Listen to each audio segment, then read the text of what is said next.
A nossa escola tem avançado nessa última semana de Jesus. Quero fazer aqui algumas observações importantes. Jesus vai ser julgado e condenado, nós já estamos agora para a sua prisão, como um galileu. Os galileus eram conhecidos e reconhecidos por seu espírito revoltoso quanto à dominação romana naquela região. A forma religiosa do judeu da Galileia viver sua religiosidade tinha algumas características distintas da religiosidade das sinagogas e do templo ali de Jerusalém. A Galileia pertence à Judéia, mas tem diferença. Inclusive, daqui a pouco, Pedro conversando com os outros, enquanto Jesus está sendo levado lá para dentro para ser julgado, ele é reconhecido como galileu pelo sotaque. Eles têm um sotaque na hora de falar. O Brasil, mesmo por ser um país continental, nós temos sotaques no norte, no nordeste, no sul, também aqui no sudeste, né? E muitas vezes nós que somos aqui capixabas achamos que nós não temos sotaque nenhum, mas para os outros de outros lugares nós temos o nosso sotaque, que distingue o capixaba, é reconhecido em vários lugares do Brasil pela forma com que a gente fala. E eu achei interessante um comentarista dizendo assim, tem gente que diz que essa última semana de Jesus é justamente lembrando o Gênesis, a semana da criação. Eu achei assim bacana, muito fabuloso a gente lembrar a semana da criação, porque agora é a semana da ressurreição, a morte e vida. Eu achei assim interessante esse colóquio. Então agora nós estamos chegando no momento ímpar para a igreja.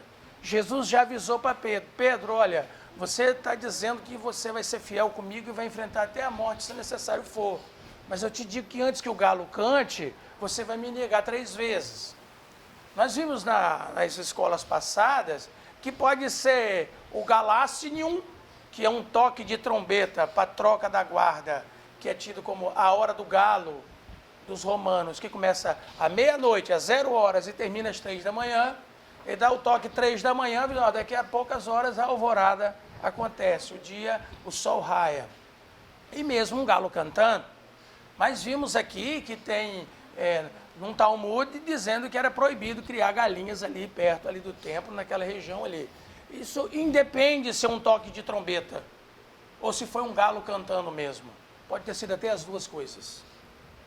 O que interessa para nós é saber que o Pedro foi despertado, se lembrou do que Jesus profetizou a respeito dele, para que nós também venhamos despertar das profecias que Jesus falou sobre a história da sua igreja e a história dos seus crentes, que somos nós, tanto nas profecias bíblicas, aquilo que está na Bíblia, como aquilo que no decorrer da história da humanidade, como lidamos com essas realidades da vida, da fé cristã. Principalmente nos dias de hoje. A gente vai vendo que os tempos se aproximam, a velocidade dos tempos e das coisas, como elas acontecem, a magnitude das informações e dos acontecimentos, como que aborda o mundo todo, quer seja por causa da facilidade da internet, da comunicação, da telecomunicação, como são essas coisas, como elas se sucedem na história da humanidade. E o Apocalipse, que é uma palavra grega que significa revelação, também apresenta isso. E nós vimos aqui no Mateus 24, assim como Marcos 13, que o estilo que foi apresentado, ele é apocalíptico, porque ele revela coisas tremendas. Jesus certa vez disse, falou para Nicodemo, você está espantado porque eu estou falando para você, que se eu falo as coisas terrenas, vocês estão tendo dificuldade de interpretar, quanto mais se eu abordar as espirituais, as celestiais. Então, o reino dos céus se fazendo presente em nós, um já dentro de um ainda não, do juízo final, da história de todas essas parábolas que Jesus contou. Então, semana passada nós paramos no 46. Então, vamos abrir nossas Bíblias, Mateus 26.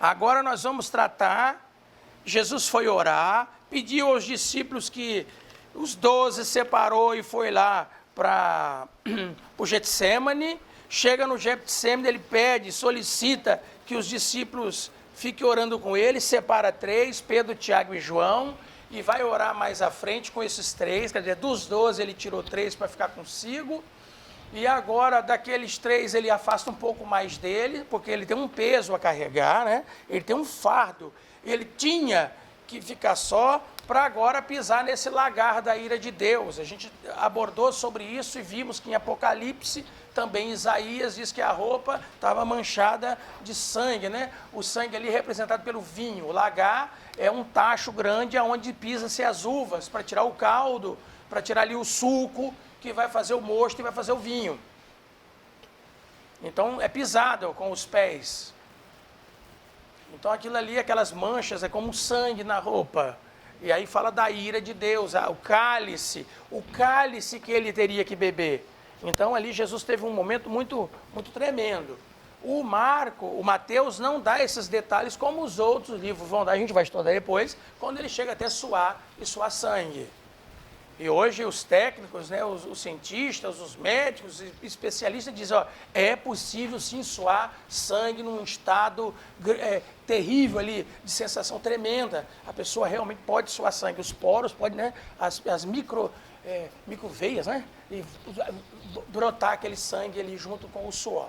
Então é uma coisa tremenda. E nós vamos notar a partir de agora que esse relato de Mateus tem as suas, não diferenças, é porque ele dá atenção a uma forma com que as coisas estão acontecendo. O João e o Lucas já dão outra. Então não tem discutindo quem está contando a verdade ou não. O que há aqui é que esses relatos vão se amalgamando e cada um com mais detalhes um dos outros, então vai formando um grande mosaico, um grande contexto dessa história. Então, Jesus diz, levantai-vos, diz o verso 46, e partamos, eis que é chegado o que me trai. Quer dizer, temos que ir adiante. E esse levantai-vos aí, no grego, significa assim, é enfrentar o inimigo mesmo. É numa guerra. Vamos lá que o inimigo está vindo e nós também vamos. Então, tem hora na vida da gente que a gente tem que enfrentar a situação assim mesmo. Enfrentar o inimigo está aí, a gente tem que ir junto, para encontrar com ele no meio do caminho. Não é só permitir que ele venha, é ir lá e enfrentar a demanda, a nossa situação. 47, 48 e 49, alguém para ler, por favor. Mateus 26.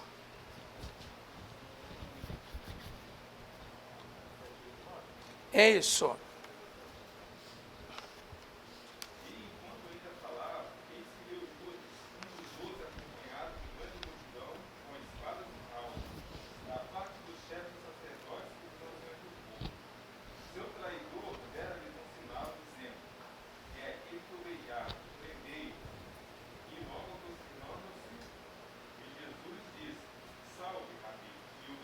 Então veja bem que pode ser, nós já vimos que aqui no Getsêmani tinha um horto separado, cercado.